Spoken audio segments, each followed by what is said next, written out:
এই সরকার আমাদের দাবির সরকার। আমরা বিগত ফ্যাসিস্ট সরকারকে যখন 5ই আগস্ট দেশ থেকে তাড়িয়েছি, তখন আমরা ফেসবুকে অনলাইনে অফলাইনে সব জায়গায় আমরা একটা গণজোয়ার তৈরি করেছিলাম। আমাদের একটা বাংলাদেশ, নতুন বাংলাদেশ হবে, যেখানে একটা শিক্ষিত মানুষ, শিক্ষিত সমাজ একটা নতুন রাষ্ট্র আমাদেরকে উপহার দিবে। যার কারণে আমরা আমাদের প্রিয় শ্রদ্ধেয় ডক্টর মোহাম্মদ ইউনূস স্যারকে আমরা প্রধান উপদেষ্টার জন্য আমাদের বার্তাগুলো আমরা অনলাইন অফলাইনে ছড়িয়ে দিয়েছি। আমাদের যারা বৈষম্য বিরোধী আন্দোলনে আমাদের সমন্বয়ক ভাইয়েরা ছিল, বোনেরা ছিল, তারা যখন মাঠে ছিল তাদের জন্য আমরা অফলাইন অনলাইনে কাজ করেছি। তারা যখন আঘাতপ্রাপ্ত হয়েছে, তারা যখন অনেক ঠিক থেকে গেছে, তখন আমরা কিন্তু আর ঘরে বসে থাকতে পারি নাই।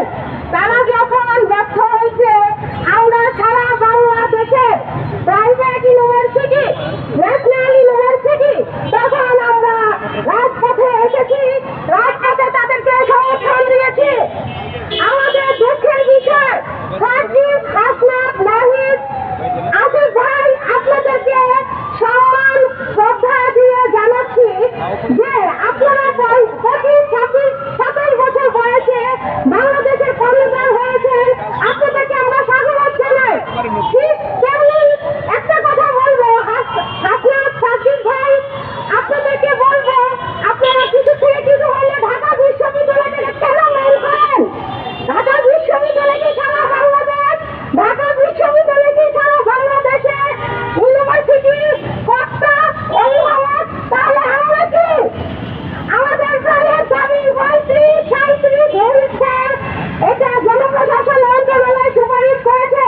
কিন্তু আমরা অত্যন্ত ভারাক্রান্ত মন নিয়ে বলতে চাই, আপনারা আমাদের ওই দাবিটা বাস্তবায়ন না করে 32 দিয়েছেন, 32 দিয়েছেন, কিন্তু 32 কারা পেল? যারা 35-এর জন্য বছরের পর বছর শ্রম দিল, মাঠে থাকলো, মামলা শিকার হলো, আমরা কি এই সুযোগ পেলাম? আমরা কেন এখন রাস্তায়, আমরা কেন এখন রাজপথে? আমাদের পড়ার টেবিলে আমাদের বসার কথা ছিল। আমরা যখন 35, 37-এ আমাদের একটা প্রজ্ঞাপনের আশার বাণী জাগিয়েছিল, আমাদের মন থেকে আমরা আপনাদের বৈষম্য বিরোধী আন্দোলনে সমন্বয়কদের জন্য মহিষার দেশের যারা সচিব আমরা আছেন, তাদের জন্য আমরা দোয়া করলাম যে আমাদের নতুন বাংলাদেশের নতুন সরকার আমাদেরকে একটা নতুন ভাবে জীবন গড়ার জন্য আমাদেরকে পথ দেখালো। কিন্তু দুঃখের বিষয়, হাসনাত, সার্জিস ভাই, আপনারা আমাদের সাথে কেন বৈষম্য করতেছেন? আপনারা কি চান আমরা দালালের মতো ছড়িয়ে পড়ি? আমরা 35 আন্দোলন একটা শিক্ষিত প্ল্যাটফর্ম, আমরা চাই না। আমরা আপনাদের সাথে পাশে দাঁড়াই। আমরা আপনাদেরকে যুক্তি দিয়ে বুদ্ধি দিয়ে মেধা দিয়ে যাচাই করার জন্য বলেছিলাম। আমরা কি সরকারের কাছে চাকরি দিয়েছিলাম? আমরা কি সরকারের কাছে বলেছিলাম বেকার ভাতা দিন আমাদেরকে? আমরা চেয়েছিলাম আমাদের মেধা পরীক্ষা যাচাই করার জন্য আমরা আবেদনের সুযোগটা। আপনারা কেন আমাদেরকে কালক্ষেপণ করছেন? আপনারা কেন আমাদেরকে কালক্ষেপণ করছেন ভাই? আর কোন যুক্তি বুদ্ধি আমরা কোনো শুনবো না। আমাদের দাবি 35, 37, আমরা 35, 37 নিয়ে ঘরে ফিরতে চাই। আমরা পড়ার টেবিলে বসতে চাই। আমরা আপনাদের বোন, আমরা আপনাদের ঘরের বোন। ডক্টর ইউনূস স্যার, আপনার মেয়ে তুল্য আমরা সংসার জীবন ছেড়ে রাজপথে গেলে আমরা সময় দিব। আমাদের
আমি শপথ জেলা থেকে না, আমি একটা গাড়ির থেকে আসামে কেন আসলাম? আমার পিঠ থেকে গেছে। আমাদের ন্যায্য দাবি 35 বাস্তবায়ন করে দেন। 32 আমরা কোনো সুফল পাইনি।